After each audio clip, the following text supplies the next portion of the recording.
இந்த திருடனை பாத்தீங்கன்னா போலீஸ் துரத்திட்டு வராங்க. அதனால அவன் என்ன பண்றான், அங்க இருக்கிற கபோர்டுக்குள்ள போய் ஒளிஞ்சிக்கிறான். அடுத்ததான் பாத்தீங்கன்னா அந்த கபோர்டை தூக்கிட்டு போய் ஒரு வீட்டுக்குள்ள வைக்கிறாங்க. அந்த கபோர்டு அவன் வெளியே வந்து எங்க இருக்குன்னு அவன் செக் பண்ணிட்டு இருக்காங்க. திடீர்னு பாத்தீங்கன்னா அந்த வீட்டுல இருக்கிற பொண்ணு வந்து கதவை திறக்கிறாங்க. அதனால அவன் என்ன பண்றான்னா அவங்ககிட்ட இருக்கிற துப்பாக்கி வச்சு அந்த பொண்ணை சுடலான்னு பாக்குறாங்க. ஆனா அந்த பொண்ணுக்கு பாத்தீங்கன்னா கண்ணு தெரியாதுங்க. அதனால அந்த கண்ணையும் அவன் வந்து உள்ள வச்சிடறாங்க. அடுத்ததா பாத்தீங்கன்னா அந்த பொண்ணு யாருக்கிட்டயோ போன் பேசிட்டு இருக்குங்க.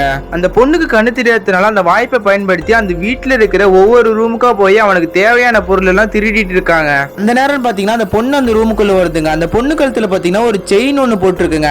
எப்படியாவது அவன் திருடணும்னு பாக்குறாங்க. அடுத்ததா பாத்தீங்கன்னா அந்த பொண்ணு குளிக்கலான்னு போகுதுங்க. அந்த நேரம் பாத்தீங்கன்னா அந்த பொண்ணு அந்த செயினை கழட்டி வைக்குதுங்க. அவன் போய் அதை எடுத்துக்கிறாங்க. அவனுக்கு தேவையான பொருள் எல்லாம் கிடைச்ச உடனே அந்த வீட்டை விட்டு அவன் தப்பிக்கலான்னு பாக்குறாங்க. அந்த நேரம் பாத்தீங்கன்னா போலீஸ் வந்து அவனை பிடிச்சிடுறாங்க. போலீஸ் எப்படி வந்திருப்பாங்கன்னா அந்த பொண்ணு தாங்க போன் பண்ணி வர வச்சிருக்கோம். பொண்ணுக்கு பாத்தீங்கன்னா நல்லாவே கண்ணு தெரியுங்க. ஆனா அவங்கிட்ட அவ கண்ணு தெரியாத மாதிரி நடிச்சிட்டு இருந்திருப்பாங்க.